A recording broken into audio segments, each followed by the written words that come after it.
우리가 예수님을 믿으면 우리 안에 일어나는 놀라운 또 신기한 일이 뭐냐면 우리가 내일 일, 또 혹은 한 달 뒤의 일, 혹은 1년, 10년 뒤의 일을 몰라도 마지막에 될 일, 하나님의 나라에 대한 믿음과 소망이 생기게 된다는 겁니다.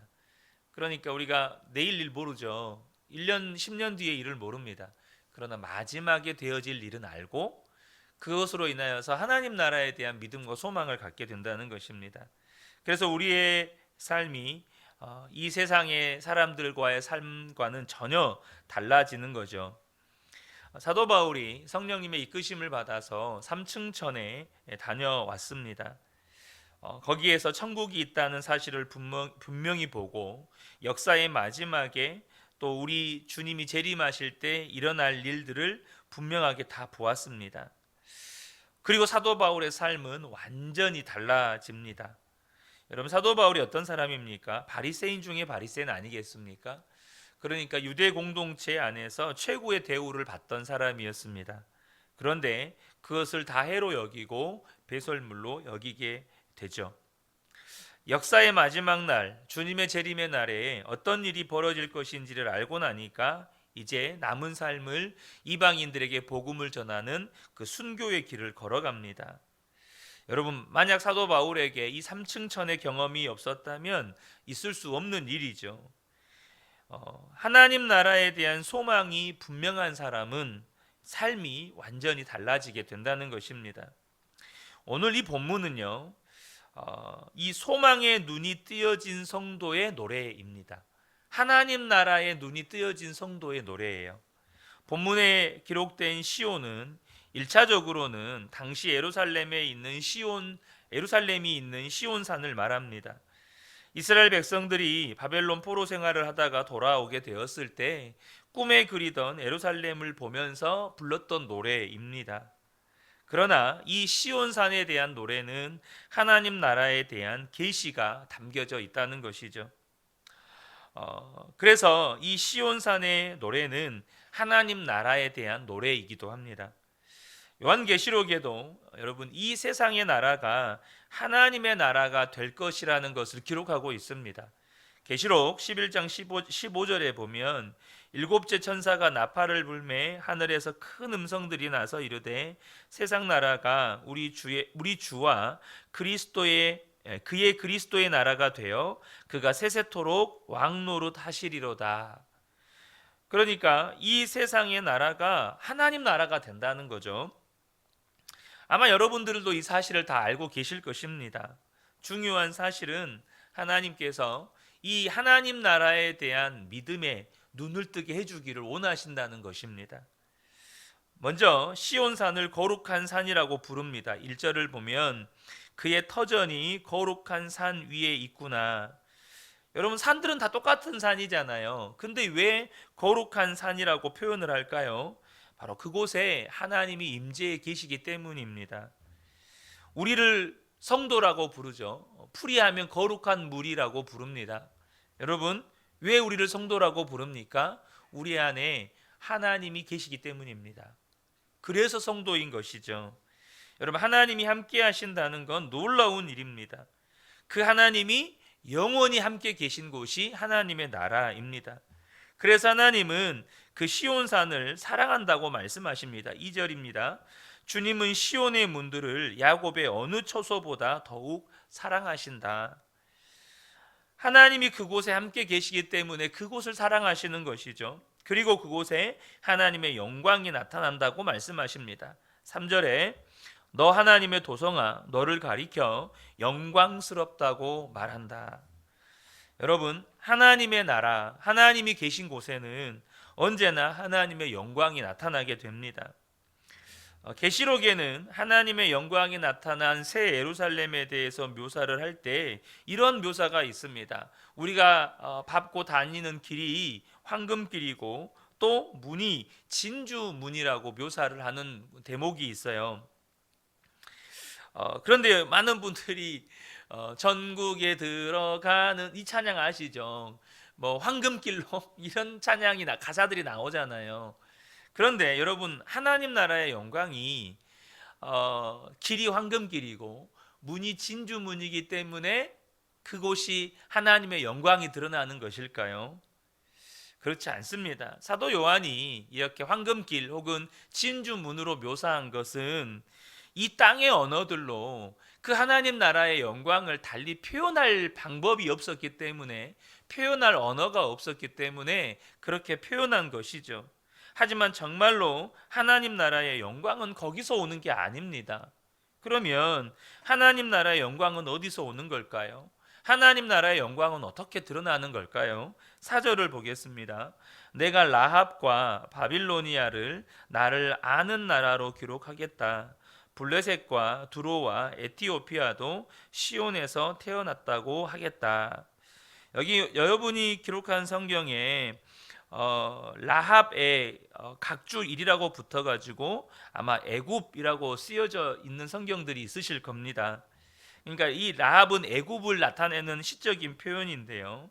자, 이게 무슨 말이냐면 지금 이 4절에 애굽과 바벨론이 하나님의 나라라고, 또 블레셋과 두로와 에티오피아가 시온에서 태어났다고 말하겠다는 것이에요.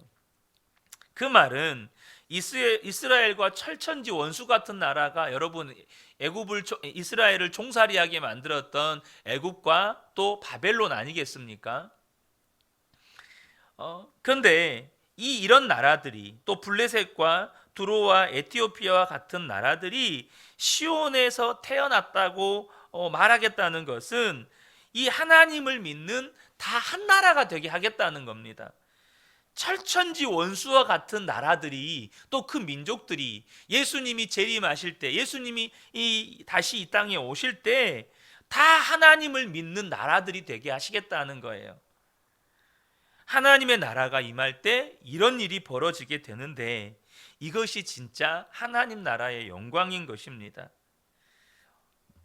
어떻게 그렇게 된다는 것입니까? 이들이 전부 다 다른 나라요, 원수 같은 나라였는데 다 하나님 나라가 되게 하겠다는 거, 한 나라가 되게 하겠다는 거, 어떻게 그렇게 하시겠다는 거죠? 5절과 6절을 보면 시온을 두고 말하기를 가장 높으신 분께서 친히 시온을 세우실 것이니 이 사람 저 사람이 거기에서 났다 할 것이다. 주님께서 민족들을 등록하실 때에 그 수를 세시며 이 사람이 거기에서 났다 기록하실 것이다. 여러분, 우리는 다 고향이 제각각 아니겠습니까? 또 사는 곳도 다 제각각이잖아요. 그런데 여러분, 그거 아십니까? 예수를 믿고 나면 우리는 다 한 고향 사람이 됩니다. 이게 무슨 말일까요? 우리의 고향이 예수를 믿고 나면 바뀝니다. 어디로요? 천국으로 바뀝니다. 히브리서 11장에 믿음의 사람들을 이야기할 때 그들의 본향이 어디입니까? 천국입니다. 그러니까 예수를 믿고 나면 우리의 고향은 다 천국으로 바뀌어요. 미국의 성도나 인도의 성도나 저 중앙아시아에 있는 성도나 한국에 있는 성도나 우리의 고향은 다 예수님 안에서 천국이에요. 여러분, 생전 모르던 사람들도 고향이 같으면 괜히 친밀한 느낌을 받죠. 우리가 미국 그리스도인들을 만나도, 인도에 있는 그리스도인들을 만나도 다 한 고향 사람들인 거예요. 뿐만 아니라 우리는 아버지가 다 같죠. 우리는 다 하나님을 아버지라고 부릅니다. 이 일이 마지막에 하나님 나라에서 이루어진다는 거예요. 그러니까 지금 하나님께서 그때에 어떻게 하시냐면 다 하나님을 믿는 자녀들로, 다 천국 시민들로, 물론 그것은 다 예수를 믿는 사람들을 향해서 하시는 말씀입니다. 그렇게 여기신다는 겁니다. 여러분, 이 세상에서는요, 자기 나라와 민족, 자기 고향, 이것이 어디냐에 따라서, 종교가 무엇이냐에 따라서 뿔뿔이 헤쳐모여 해서 서로 싸웁니다. 단순히 싸우는 정도가 아니라 여러분, 전쟁과 학살이 일어납니다. 내가 어느 민족이냐, 내가 어느 지역 사람이냐, 내가 어느 종교를 가진 사람이냐, 이거에 따라서 이 세상에서는요, 전쟁과 학살이 일어납니다. 근데요, 우리 주님이 다시 오시는 그날에, 하나님의 나라가 이루어지는 그날에 미국 사람, 한국 사람, 인도 사람 다 없어지고 다 하나님 나라 백성이 되고 하나님의 자녀들이 된다는 거예요. 이것이 하나님 나라의 영광이라는 것입니다. 예수 그리스도 안에서 온전히 하나가 되는 것. 이사야 선지자가 그렇게 예언했습니다. 이사야 2장 4절에 그가 열방 사이에 판단하시며 많은 백성을 판결하시리니 무리가 그들의 칼을 쳐서 보습을 만들고 그들의 창을 쳐서 낫을 만들 것이며 이 나라와 저 나라가 다시는 칼을 들고 서로 치지 아니하며 다시는 전쟁을 연습하지 아니하리라. 이사야가 예언한 하나님의 나라입니다. 물론 여기에서만 예언한 게 아니에요. 우리가 주일학교 때 어린 아이들이 독사굴에 손 놓고 장난치고 사자들과 같이 뛰어놀고 그 하나님의 나라를 묘사한 장면들 여러분 잘 아실 겁니다. 여러분, 하나님의 나라가 임하게 되면 이 땅에 비로소 전쟁이 그치게 됩니다. 여러분, 하나님이 이렇게 길게 장황하게 설명을 드렸지만 하나님 나라의 영광이 무엇입니까? 화해와 용서가 일어나고 전쟁이 그치는 것입니다. 길이 황금길이고 문이 진주문이 하나님 나라의 영광을 드러내는 게 아니라 진정한 화해와 용서가 일어나고 전쟁이 그치게 되는 그 진정한 평화가 이루어지는 것이 하나님 나라의 영광이죠. 그래서 저와 여러분이요, 하나님 나라를 위해서 기도하면 반드시 우리 민족을 위해서 기도를 하게 되는데, 우리 민족을 위해서 무엇을 위해서 기도합니까? 여러분, 평화와 통일을 위해서 기도하게 되는 겁니다. 단순히 남북 통일을 위해서 기도하는 게 아닙니다. 하나님 나라의 영광이 화해와 용서이기 때문에 여러분, 우리 나라와 민족을 위해서 기도할 때 남북 통일과 평화를 위해서 기도하게 되는 겁니다. 여러분, 하나님 나라의 영광이 그대로 우리 민족 가운데 기도 제목이 되는 거예요. 여러분, 특별히 우리 남한과 북한은 전쟁을 겪었잖아요. 전쟁의 상처를 겪었습니다.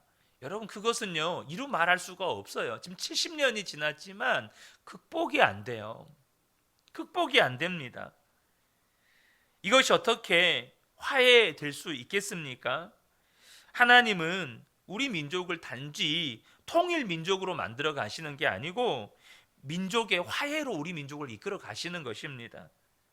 만약 우리가 하나님 나라에 대한 눈이 열리지 않으면 북쪽과 왜 화해를 해야 되는지 이유를 모르는 거예요.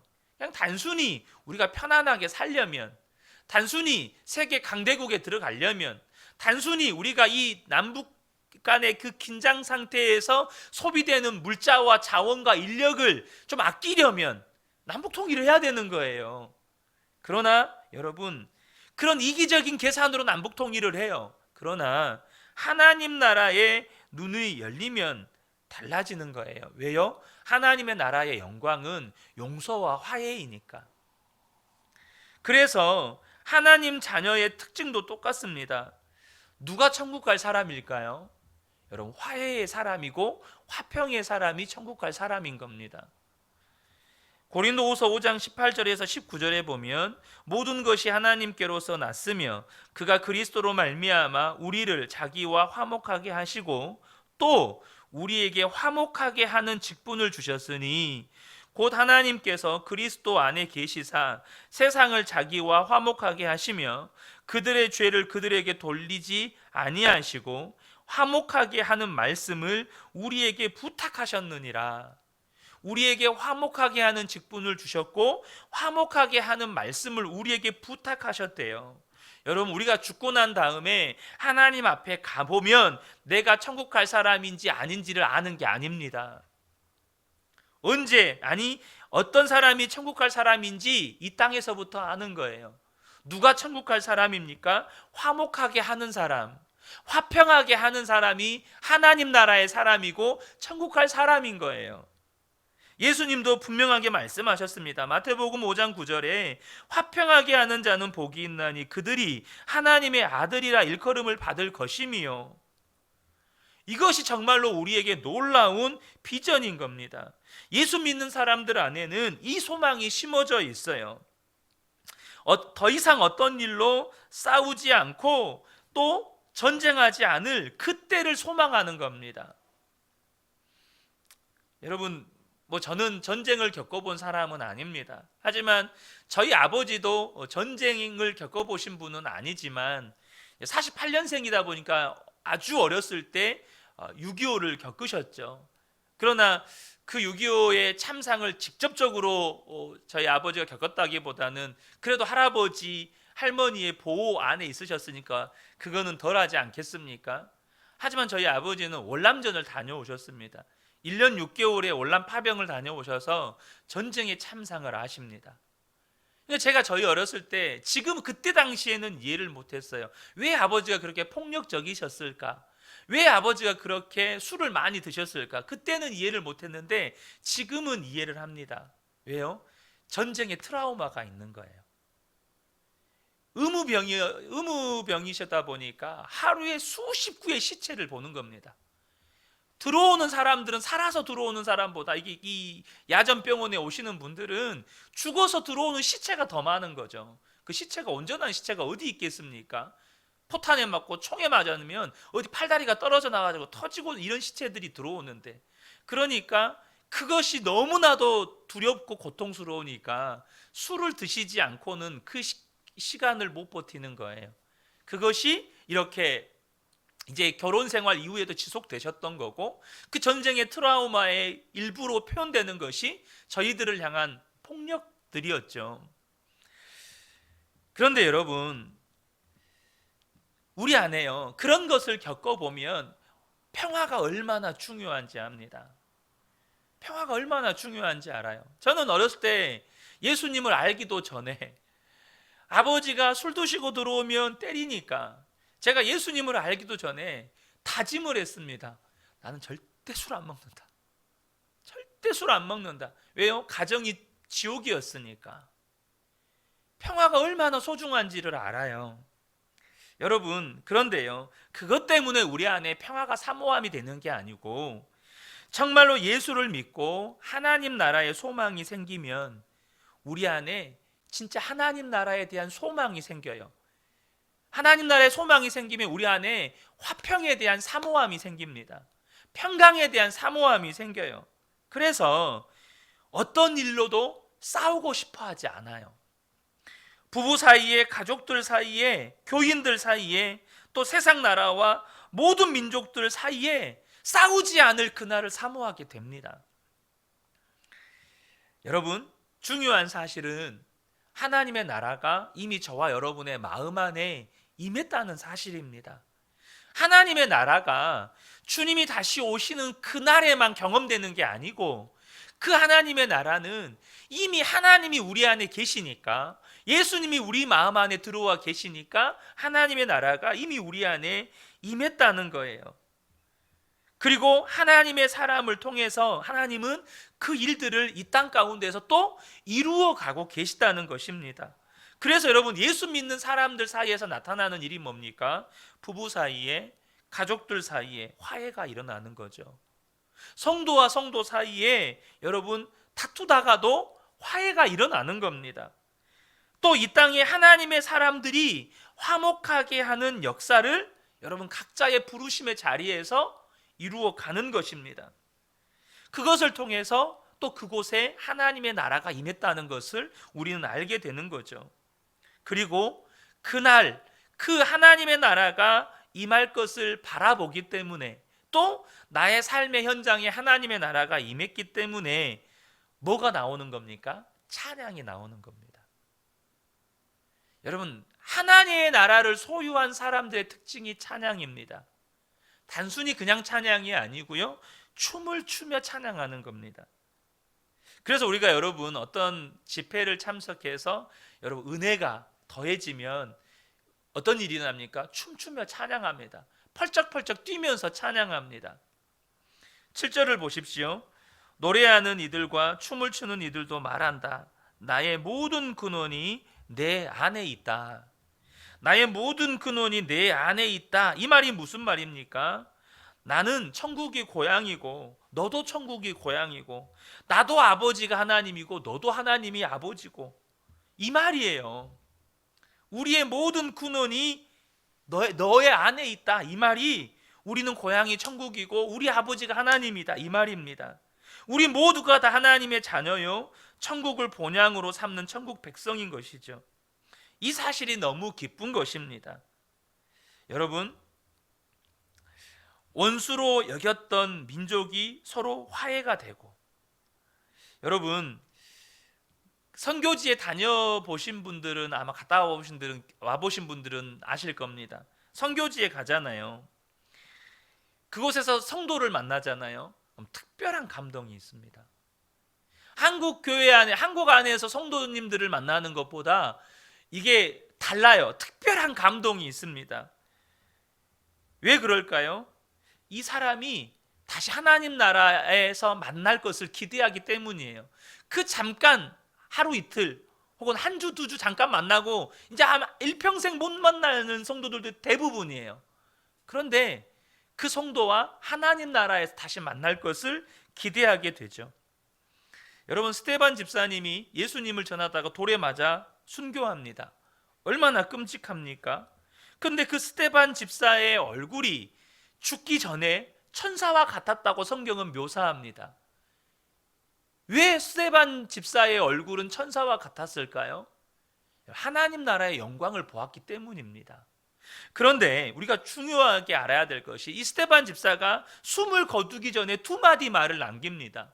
그 첫 번째 말은 뭐냐면 주님 내 영혼을 받으시옵소서, 이겁니다. 그리고 두 번째가 마지막 말인데요, 주여 이 죄를 저들에게 돌리지 마옵소서. 누군가는 돌을 던지고 있고 누군가는 그 돌에 맞아 죽고 있는데, 돌에 맞아 죽는 그 사람이 돌을 던지는 사람들을 바라보면서 주님 이 죄를 저들에게 돌리지 말아 주십시오 라고 기도합니다. 왜 그럴 수 있을까요? 스데반 집사가 하나님 나라의 영광을 볼 때 깨닫게 된 게 있습니다. 그게 뭐냐면, 저 돌을 던지는 사람들 중에 누군가는 천국에서 만날 사람이다. 저 돌을 던지는 누군가는 천국에서 만날 사람이다. 여러분, 이게 진정한 화해 아닙니까? 언젠가는 천국에서 만날 사람이니까 지금 나에게 돌을 던지는 저 원수조차도 여러분 화해가 되는 겁니다. 그 사람은 모르죠. 몰라요. 근데 여러분, 천국 하나님 나라의 영광을 보는 눈이 열리니까 돌을 던지는 저들에게조차도 화해가 일어나는 거예요. 사랑하는 성도 여러분, 이것이 천국의 소망입니다. 하나님 나라에 대한 눈이 열리면 죽음에 대한 두려움도 이기게 된다는 것. 저는 우리 근혜교회 성도님들 안에 분명한 천국 소망을 바라보며 사는 은혜가 있기를 축복합니다. 여러분, 천국 소망을 가지고 있는 사람, 진정한 천국 사람에게는 반드시 하나님의 나라의 영광이 나타납니다. 화해와 용서가 나타나는 거죠. 우리 근혜교회 모든 성도님들에게 이 은혜가 충만하게 임하시기를 주님의 이름으로 축복합니다. 아멘.